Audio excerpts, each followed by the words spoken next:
asalaamaaleykum mbokki internetu Halima TV halima.com ñu ngi am mbégte ak kontaante dalal leen fii si chaîne Halima TV donc ñu ngi am mbégte ak kontaante également présenté leen numéro bu bees seen émission bu ñu dippee Actu 15 donc Actu 15 nag mooy émission bi nga xamante ne que dañuy faral di faram-fàccee actualité bi en 15 minutes bu ñu ko defee ba pare ñëw proposer leen ko yéen internautes yi sur le plateau maa ngi koy bokk ak Cheikh Ousmane Diallo Cheikh Ousmane nag di journaliste chroniqueur ci biir kër gi fii nii Halima Cheikh Ousmane maa ngi lay nuyu.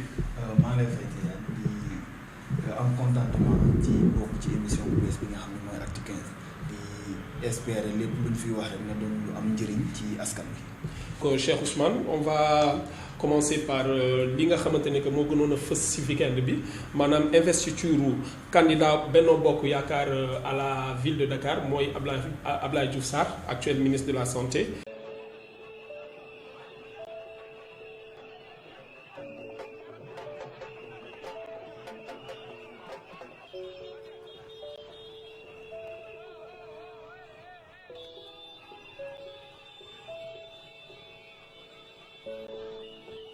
bu ñu jëlee ville de Dakar commerçant wu Dakar danañu xam ne seen maire boole na leen ci Dakar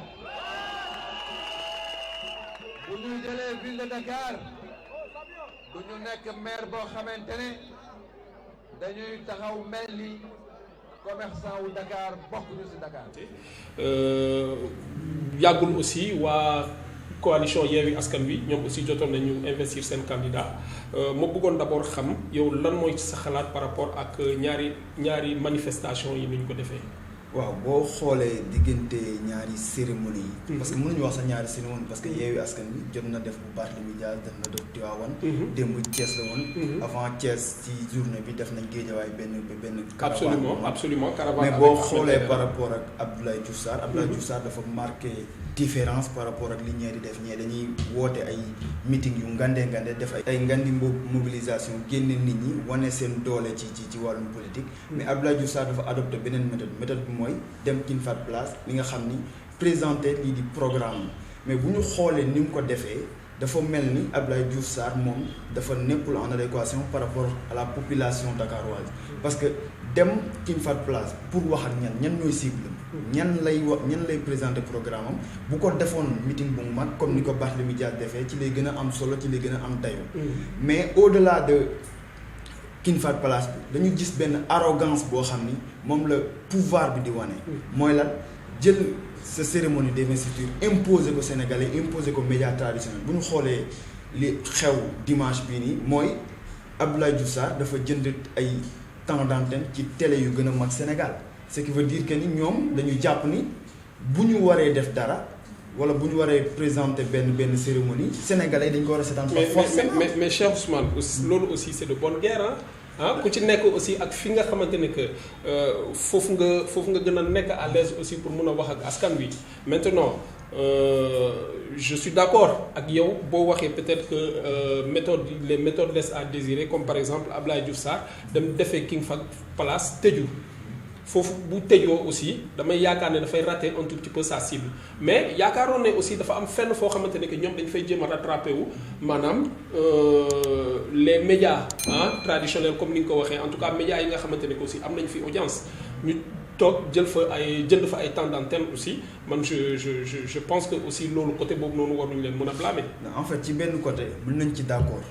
d'accord bi mooy politique xaalis la. waaw mais est-ce que ñoom xaalis bi ñuy wane xaalis bi ñuy affiché est-ce que avant ñoo ñëw pouvoir moom lañ doon affiché je ne pense pas kon dafay am benn décalage bu ñu jàppee ni politiciens yi nga xam ne ñooy nekk pouvoir li nit ñi di xalaat mooy dañuy jël ci keesu nguur gi pour di def à des fins politiques alors que ñi nekk opposition ils n'ont pas les moyens bu jël amuñu benn caisse noire bu ñu récupérer pour mën di politique kon loolu boo ñëwee di afficher même chose bi day doon beneen affaire au-delà de tout cela suñu démocratie la lay représenter est-ce que ñun sénégalais bi man sénégalais bi toog dimanche wala seetaan télé est-ce que je suis obligé ma am benn programme boo xam ni télé yi gën a mag moom lañ may proposer ça c'est la c'est logique pas normal ça c'est la logique commerciale loolu moom la responsabilité aussi revient aux médias yi nga xamante ne que ñoom ñoo koy jaay kii parce que xam nga non mais médias xam nga waaw xam nañu médias yi nu muy doxee xaalis la ñuy doxee ku am xaalis aussi ñëw man yaakaaruma aussi foofu noonu dañ ci war a blâmer suñuy confrères yi quoi bon maintenant bu fekkente ne am na leneen aussi loo xamante ne que man ànd naa ci ak yow mooy le fait par exemple que gars yi lu ñu bañ a jege population bi noonu lu ñu bañ a jege population bi dem tëju loolu dafay mel ni peut-être aussi dafa am fenn foo xamante ne que dañ fa xaw a raté. dañ koy raté carrément parce que bu ñu xoolee Dakar-waay tal nañ leneen. lu dul di dem King Fahd Palace. te King Fahd Palace au-delà dafa fermé wu mais dafa nombre bi dafa limité wu. absolument donc en terme de poids politique du nit ñi duñ leen mën a may foo xamante duñ mën a xamal nit ñi ñoo xamante ne que ñoom loolu la ñuy peser. mais bu ñu boo comparé par exemple ak Yewwi Askan Wi. Yewwi Askan Wi saa yu génnee def meeting. da ngay sentir doole puissance bu ñuy dégager. Diouf Sarr mënoon na def même chose pour wane ni moom ak Barthélémy Dias ñoo tolloo wala moo ko ëpp doole. parce que moyens yi mu mobiliser yëpp. pour jënd ay temps d'antenne. bu mobiliser woon même moyens yi. kon dina def meeting boo xam ni ñëpp a koy gis. te ñëpp a xam ni am na doole. kon sur le plan communicationnel. dafa passer complètement à côté par rapport ak li Yewwi Askan Wi. absolument donc ñu gis aussi Amadou Ba ancien ministre des Affaires étrangères. jot fa def benn discours bu susciter un tout petit peu la polémique yow ban lecture nga ci am déjà. Amadou Ba man discours am léegi rek laa ci jàpp. mooy je voyais un PM qui parle. c'est-à-dire bu ni mu doon waxee. par rapport ak Diouf Sarr. man dama jàpp ni Amadou Ba moom déjà jàpp na ni premier ministre la avant sax ñu ko nommé. parce que ñu bëri jàpp nañu qu'est-ce que ça sous-entend est-ce que ça sous-entend que ne Amadou Ba la ñu war a nommer premier ministre. y a une météo de. non mais journalisme météo la. ana ay faits au-delà de météo mais ay faits gis nga. loo fi gis analyser quoi si nous on n'est pas capable. de mën a analyser lu mën a xew d'ici une semaine ou un mois. donc ñun suñu métier amul njëriñ parce que si on reçoit les informations. au même moment que tout le monde. au même moment que ñun ñu war a informer kon du am njëriñ. mais lu ñu gis Amadou Ba ni mu taxawaayam ak discours bi mu porté démb day wane ni carrément moom am na lu muy représenté.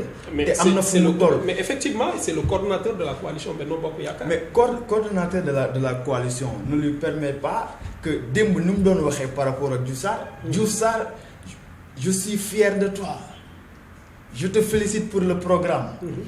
ce sont des mots yoo xam ni. boo koy wax kon ça veut dire ki nga jënoon am na benn dimension boobu. mais gisuloo aussi que ne c'était juste une manière de xabtal ko une manière de lui mettre en confiance par rapport ak. raison bi nga xamante ne foofu la ñuy def raison de plus. waaw mais en tant que coordonnateur. par exemple encore une fois en tant que coordonnateur de la coalition. par exemple dans une classe. kan mooy mën a xabtalaate kan mooy motivé waate. c'est le professeur. Ouais. Le professeur et l'élève ban dimension lañ toll. Y a ça et y a ça. Mais justement maintenant dans ce contexte c'est le coordonnateur et le candidat le coordonnateur de la coalition et le candidat. oui mën naa d'accord wante li ci kanam. rawuli bët quoi. ok voilà donc ñu tëjee nag ci benn point boo xamante ne que am na solo loolu Cheikh Ousmane moo nekkoon la grève des transporteurs bi ñu jógee ci week-end bi en tout cas fin semaine mi-semaine bi ba week-end bi la ñu jotoon a amal grève bi askan bi sonnoon ci loolu nag ñu bëggoon a xam aussi loolu ban conséquence la mën a am sur le développement du pays c'est-à-dire même en termes d'économie wala li nga xamante ne que dafa si démarche doxalinu réew quoi ci jamono ju ñu toll nii nous sommes à la veille des élections nous sommes en 2024 donc mu rétrogradé ñu jamonoy maamaat saret yi ah saretu fas yeeg saretu mbaam yi génnaat ñëpp di ko war juste pour mën a déplacer wu yow ban lecture nga ci am. gis nga réew. ay caaxaan ko liggéey. réew fulla moo koy liggéey ak ambition ak vision. absolument mënuñu concevoir en 2021 que Sénégal amul benn moyen de transport bu dul oto yi c'est inadmissible. On est en 2021 amuñu train amuñu métro amuñu tramway amuñu dara amul dara loo xam ni mën na doon alternative li nga xam ni moom la oto yi di proposer ce qui fait que ni bu ñoom banqué seen loxo rek dañuy am problème. au-delà de problème mu transport urbain. boo xoolee suñu réew mi comment lan nga mën a concevoir Sénégal ak ni mu daj yëpp amul benn train buy daw Sénégal. absolument et des promesses non tenues wax nañu fii nii récemment que ne TER bi finalement dañu repousser waat date démarrage bi waaw loolu aussi mu doon. TER bi moom farce laa ko jàppee farce bu gën a ngande ci nguuru Macky Sall bi mooy TER bi. parce que mënuma comprendre nga ne inauguré nga ko en 2018. ba léegi daw. li nga ci dépensé kenn xamul nu mu toll. société bi nga ko jox da doon waaj a dee. ba léegi mënuñu am loo xam ne mën nañ ci yéeg dugg ci yéeg ci wàcc. loolu c'est-à-dire il faut que les politiciens wala les gens du pouvoir apprennent à respecter les Sénégalais. gis nga nit buy teg projet il faut que mu wan Sénégalais yi lan mooy njëriñu projet bi ak ban njeexital lay am ci seen dund. te boobu ba léegi teet wanuñu ko benn yoon. carrément et en termes économiques également mu doon ay secteurs yu bëri yoo xamante ne que jot nañ ko fi paralysé ñu waroon a xëy dem liggéey du ñu mën a dem ñu war a xëy dem jaay du ñu mën a dem jaay il y a aussi la hausse des denrées bi nga xamante ne que ñu ngi koy population bi mu ngi koy jànkonteel donc tout ça qu'est-ce que ça t'inspire.